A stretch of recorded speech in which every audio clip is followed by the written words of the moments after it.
We can tell you that right now almost 90% of the work as far as one section of this particular site of the collapse is concerned, that has been cleared. And it's only the cleaning up work that now remains. There you see a team of the NDRF along with the Municipal Corporation of Kolkata. They're carrying away the iron beams that have been cut into small parts overnight, and now they are being carried away. A while ago we saw senior police officials at the spot, also the traffic police. So essentially what is being done now is that the traffic police is trying to make sure that this area, this stretch is clear for traffic. Maybe over the next few days they are going to open this up, make it into a thoroughfare. But that is as far as one stretch, one arm of this intersection is concerned. The other arm is going to take a long while before the traffic opens on that particular stretch as well. In the meantime, we've seen a number of vehicles which were horribly damaged being pulled out of the debris overnight.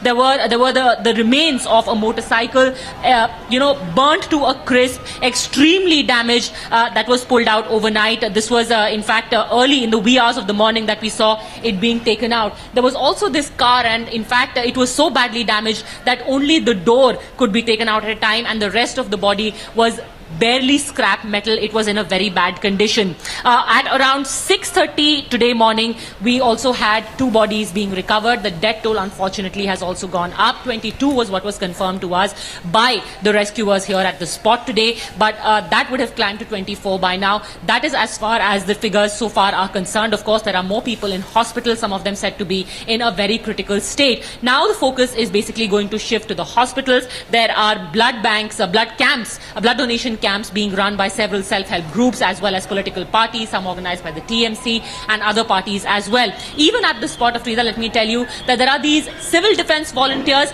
and several groups, several political parties who've also sent their volunteers. There are people from the TMC, the Congress, the RSS who have come here and have been helping out in crowd control as well as distributing food materials, water, tea to all of these workers, these rescuers who have been at it overnight. They needed the sustenance, and crowd control was of prime importance. In fact, a few senior officials that we were speaking to said that the pace really slowed down yesterday for the simple reason that there were a lot of people out of concern. Okay, we have Tamal also on the spot, Padmaja, with some latest information. Let me just go across to him. Over to you, Tamal.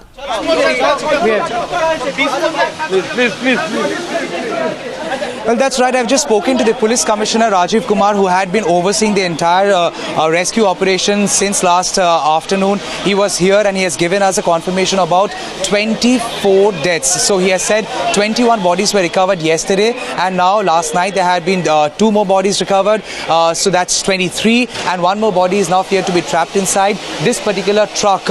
If I can ask my camera person to just zoom and show you the gravity of the situation. Yes, of course, the body cannot be seen. This entire ramp has fallen down on this truck. This is the closest that you can get to this accident site. We are being advised not to go under these pillars, these beams, iron beams, because it's not advisable. They are precariously hanging in imbalance. So once this entire iron frame had fallen over this truck, the chances of someone, if seated inside, of surviving it is very slim. So that's what the police commissioner also said, that the death toll currently is at 23. Overall, 88 people were injured, out of which few of them are extremely critical. That's what he has said. As far as taking action against the company is concerned, he is saying that FIR has been lodged and action is being pursued. And he is also saying now the concern is to remove this ramp. How to remove this ramp? Because it requires a lot of expertise. It requires a lot of people with their expertise to come together and together in a joint operation remove it. So yes, they have called in experts and engineers, NDRF team, Kolkata police and special engineers would be focusing on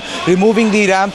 If I can ask my camera person to zoom on this edge, how it's hanging there. Look at this, that edge from where the entire iron ramp is hanging. It's literally hanging in imbalance. You cannot really fathom the fact that yesterday one such ramp had fallen because possibly the locks were not properly done. It was not properly locked. The interlocks were not properly done, and thus due to overweight, the entire iron structure has fallen down. So at the moment, this is the current status of the rescue operation.